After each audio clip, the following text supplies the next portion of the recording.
We'd like to welcome you to our current event and weekly Bible study for May 13th, 2012.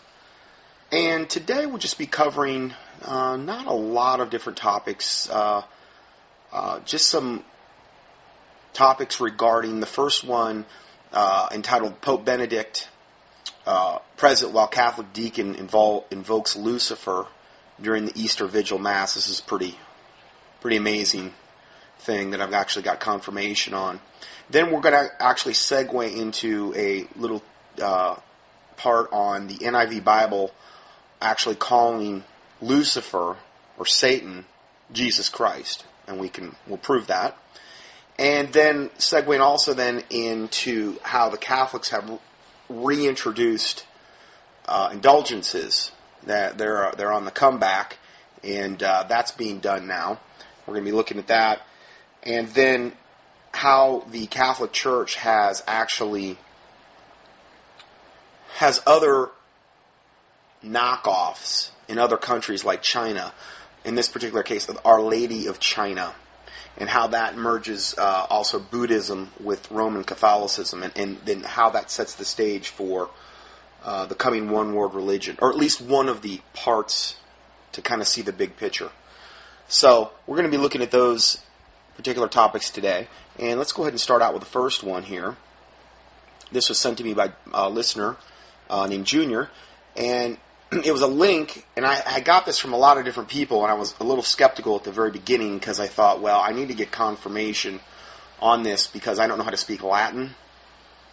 But Junior did a lot of work on this, and he's got a background in Latin as well, and confirmed that this actually is true.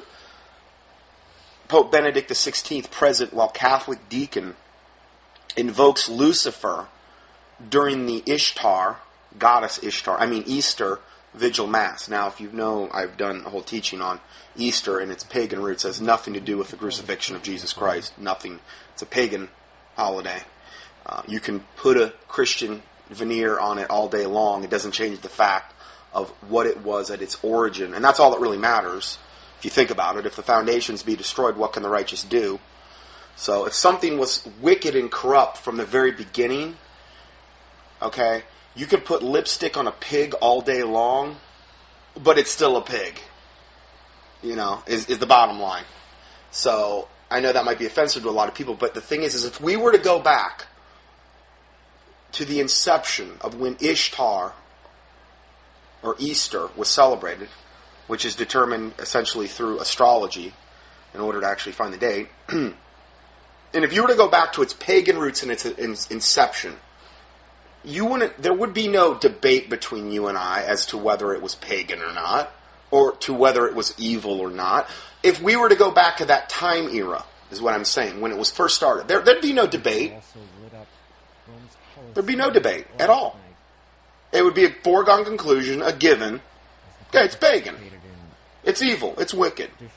They sacrifice children on that date. The priests would impregnate virgins. These Ishtar priests would impregnate virgins on Easter. The virgins would conceive. I'm sure some of them would.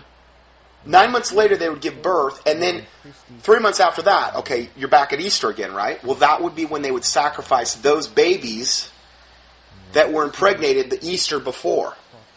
Human sacrifice of babies. That's real Christian. That's about as Christian as it gets, right? No, obviously not. But that's what they would do. That's just one of the horrific things that Ishtar represents, or Easter. I say Ishtar because it's a derivative of the goddess Ishtar, which is where we get that word Easter. Okay, so I've done a whole study on this. I give you the link to that. It's 3 or 4 pages into this PDF for May 13th, 2012 at contendingfortruth.com. I try to put a PDF with every audio that I do. It's all free. Go up there, access it, do a keyword search on the website. Hopefully it's like one-stop shopping for you. Obviously, I have not covered every topic on the planet. A lot of people put in requests for me to do a teaching on this or that, it's just very hard with literally thousands of topics to cover. It's hard. You just can't get to them. One person can only do so much. But, yeah, if you want to know more about what Easter is all really about. So, see, this doesn't really surprise me that they would invoke Lucifer during an Easter Vigil Mass, all under the sick, disgusting guise of it being religious and holy and Christian. I just cannot stand when Christianity gets lumped in with this wicked, evil pagan religion, as Roman Catholicism is. So, at the 27 and 30-second mark in this video, and I'm going to play the clip, of course, unless you know how to speak Latin, you're not going to really understand, but you'll hear, I believe the way it's said, Lucifer is said in Latin, it sounds like it's Lucifer, something to that effect. Anyway, I got the words here that the guy is actually saying. Flammus, Ios, Lucifer, anyway, I don't know how to speak Latin. So, says it twice, which translates into, now, we've got some different translations, but they're all coming to the same conclusion. Other Latin scholars looked at this as well, who are actually Catholics, and they're even admitting to this. So, it translates, and again, we're going to look at a couple other ways that they believe it translates, but it still says the same thing, essentially. Which translates into, Flaming Lucifer finds mankind. I say, O Lucifer, who will never be defeated. This is unbelievable. Christ is your son. I'm not making this stuff up. Christ is your son who came back from hell, shed his peaceful light, and is alive and reigns in the world without end. So now they're saying Jesus Christ is Lucifer's son? That's not too blasphemous, right? No. But again, unless you know Latin, and I mean it's this big, long, drawn-out, liturgical bunch of religious garbage that you get with a Catholic Church. Everybody dressed up in their flowing robes. Oh, it all looks so religious, and so this veneer of holiness. And as the Bible refers to them, they're like whitened sepulchres full of dead man's bones. They appear beautiful on the outside, but inwardly they are full of like dead men's bones. It's like they're a tomb. They're death. All the Catholic religion can offer you is death and hell. That's it. That's all it can offer you. A total abomination that has no biblical basis whatsoever. They do not care about what the Bible says. They pick and choose whatever they want to pick and choose out of the Bible for their own benefit, and then they make up the rest as they go. Whatever suits the Catholic religion, the popes, whatever suits their fancy. And they introduce all these totally unbiblical practices, which they've done over the thousands of years they've been in existence, instituting different things, purgatory, indulgences, as we mentioned, limbo, stuff like that. That has no biblical basis. Now, in the Apocrypha, they get a lot of this stuff from the Apocrypha, which is why I don't, recommend that, obviously. But, yeah, this is what they do. Flaming Lucifer finds mankind. This is what this deacon said. He's singing. Real holy sounding, Flaming Lucifer finds mankind. I say, O Lucifer, who will never be defeated. We really know what side the Catholic Church is on here. Then they have the audacity to say, Christ is your son who came back from hell. Man, talk about no fear of God. No fear of God whatsoever. Let's go ahead and play this clip here. Okay, I'm going to play a little bit of the start of this. This is the Easter Vigil Mass at St. Peter's Basilica in front of thousands of people. You can watch it here, and Benedict's there, and there, it's this throng of religious, reprobate, apostate Catholic dudes, and they're there doing their thing, feeling all religious, And I'm going to go ahead and play just the first part of this so you can kind of understand, set the stage for the actual clip itself. Prayers that are unique to this Easter Vigil from Latin into English. Whereas the prayers of the liturgy of the Eucharist, and those that are more familiar to our viewers, we will preserve in their original Latin. Well, what they're doing right now is they're ushering good old Pope Benedict up to the throne here that he's going to be sitting in.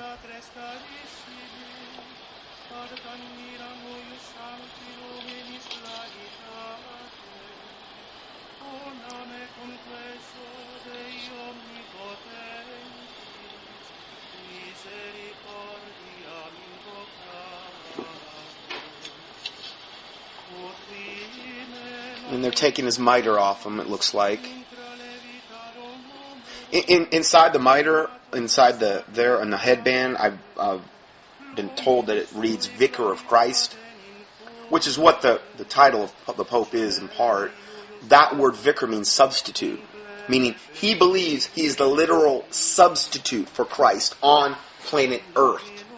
How blasphemous is that? Jesus Christ doesn't need any substitute on planet Earth. He is who he is. He doesn't need any help.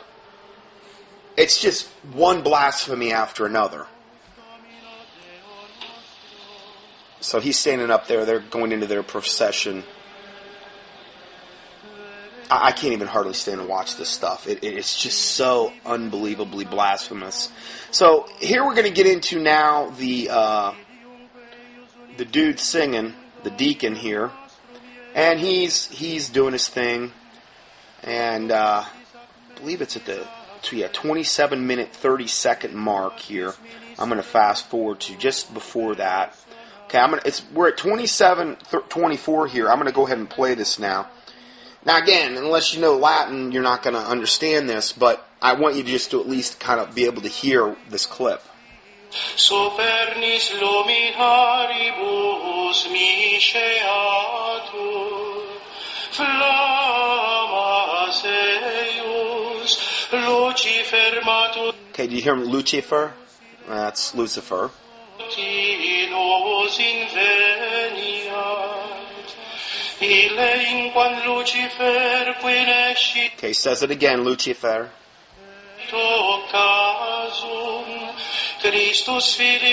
Christos, Christ. Okay, so these are the words that I just gave you the translation for. So, my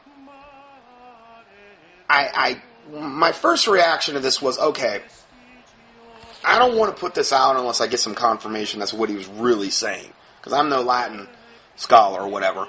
So Junior has a background in Latin, and then he also went and checked with what other Latin scholars were saying, I believe, who were even Catholics. So it's unbiased, obviously. Well, I mean, biased, yeah, but they're not trying to disprove the Catholic religion. They're trying to, do the opposite. So they're even admitting this. So he says to me, Junior, he says, okay, now we have the closet translations of this by university-level Latin speakers. Now, this is after he researched it some more. So, yes, the Catholic whore invoked Lucifer. And this is an even more confirming part is the comment by a man named Nicholas, who is one of these Catholic Latin-level scholars, supposedly proving how the word Lucifer can be used as a reference to Jesus Christ, according to the Catholic religion. It's like, an even more confirming part is the comment by a man named Nicholas, who is one of these Catholic Latin-level scholars, supposedly proving how the word Lucifer can be used as a reference to Jesus Christ, according to the Catholic religion. It's like, okay, well, I can make up anything and say it's so. It doesn't make it so. So he says, that's only if you're the Catholic Church, though. I mean, Lucifer and Jesus Christ being the same thing? No, they're absolutely total polar opposites of the end of the spectrum. It's like black, white. It's like they're the farthest thing apart from one another you could possibly be. One is pure goodness, pure, holiness, the Son of God. The other is, the blackest abode of the pit of hell of, Satan, essentially. So, but no, they could be used interchangeably, though, according to the Catholic Church. They're just funny that way, I guess. So, he goes on to say, unless you're the Catholic Church, that is in order to make people believe you were referring to Jesus. He goes on to say, wow, satanic genius with double meanings. So, the one guy translates it, this one particular guy, I can't even pronounce the name, may the morning star find his flames, that Lucifer, who knows no setting, your son Christ, who once returned from hell, shone serenely upon the human race and lives and rules in perpetuality. And then the one guy then says, go with the official translation, which I think was the one that we just read. And then the last guy, Nicholas, says, the second Lucifer in this translation probably refers to Christ as well. Again, how are you getting that, Mr. Latin scholar? It's just they'll do anything, I think, to protect the veneer of this Catholic Church facade, essentially. And then he himself, this Catholic dude, Latin guy, goes on to say, how confusing it is for the word to mean both Satan and Jesus simultaneously. It can't mean that simultaneously. Words, they're not going to have polar opposite meanings.